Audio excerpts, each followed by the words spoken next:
Hello everyone, this is Dr. Raha. It's time to start our discussion about server-side programming and Node.js. In the textbook, I compared Node.js with its alternatives.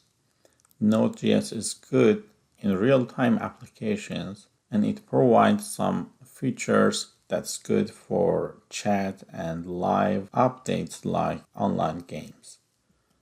More importantly, you use the same language for front end and the back end of your website, and it's very good in simultaneous job. The first thing you need to do is go to this website and install Node.js.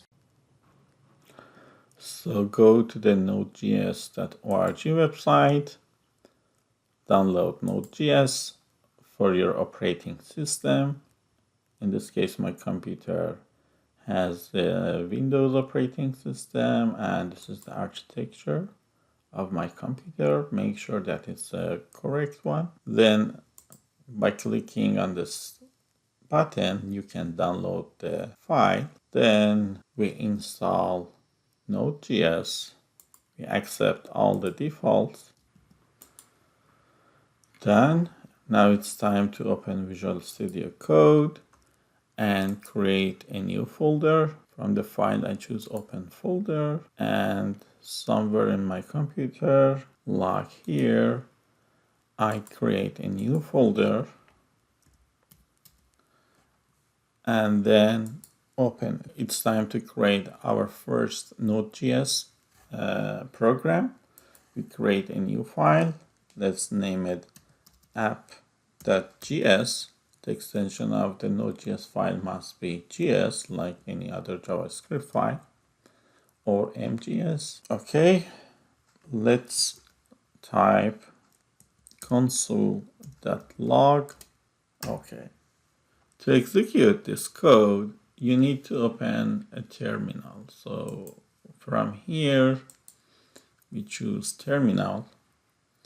But first, we need to make sure that Node.js is installed, so we type node-v. That shows the version of the Node.js and proves that it's already installed in the computer. Also, you need to check if the npm package manager is installed. And we see that it is already installed and we are good to go. How to execute the code? So we need to type node and then the name of the file. Okay, make sure to save the file. This file is not saved. And no, this command execute the file from the operating system. So make sure to save your change into this file before executing it. Yeah, now it works. Good. Node.js comes with some default modules. Modules are basically some libraries that provide some functions and classes, useful functions and classes that you can use them and enrich your program. For example, one of them is OS module and another one is FS module. Let's copy this one and paste it in our file, save it, and now let's execute this code. You see that it allows us to get access to the operating system of the server and find some information about it. With Node.js, you have access a large pool of modules that you can install and use them in your program. To install them, we use npm package manager and type install and then the name of the module, like this.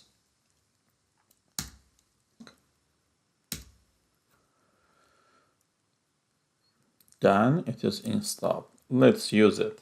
Okay, I copy this code and paste it in our application, and then let me save it.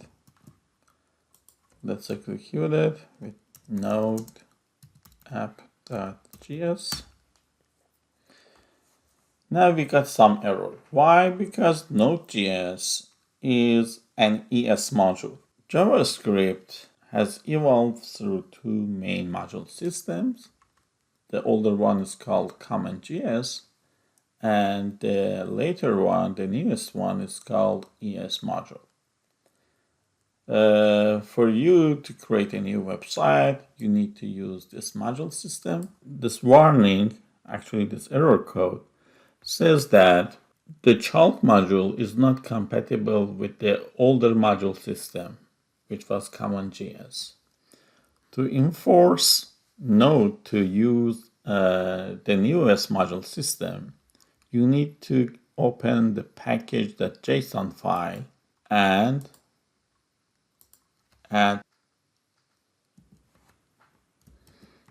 type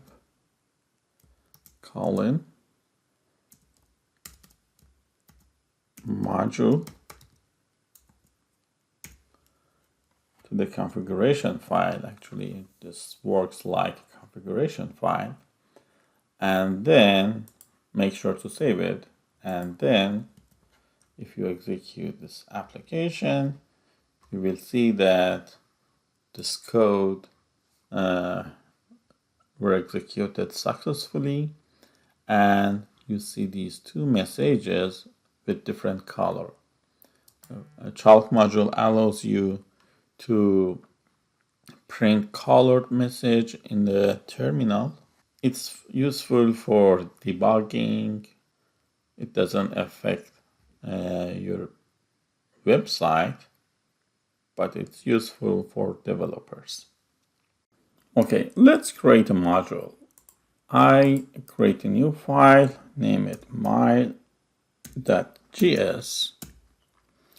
and here I need to type export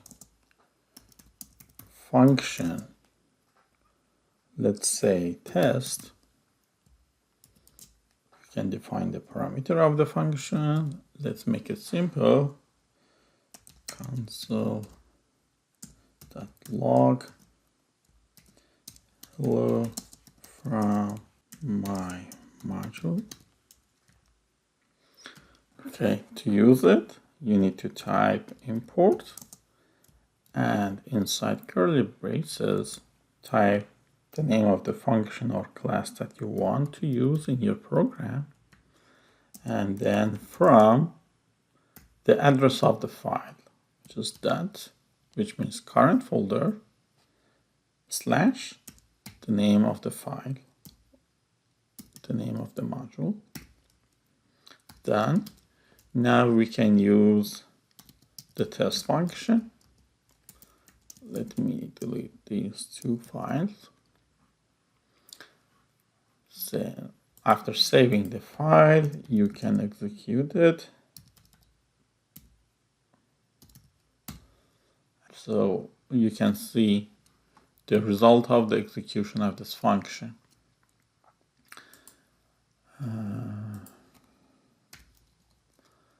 In each module, you can export several functions. Export function, let's say test2, console log second hello.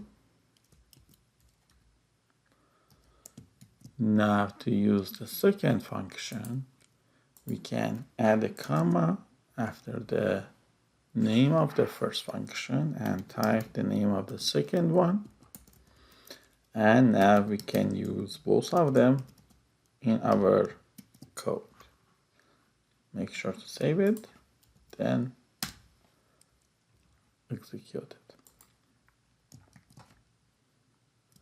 Okay, let's see how does it work.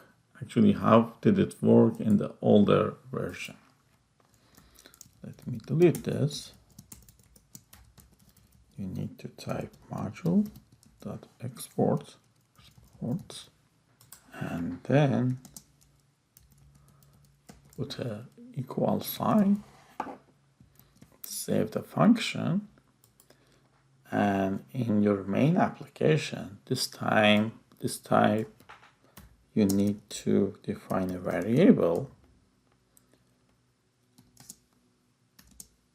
like this,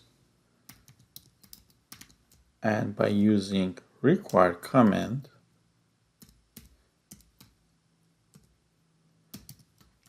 we can use this variable actually to access the function. Now let's test it. We got an error. You see that since we changed the moduling system to ES, this old system is not usable. Let's go to the package.json file and remove this line and save it. Now we can use the older module system and execute the code. That's it. Good luck.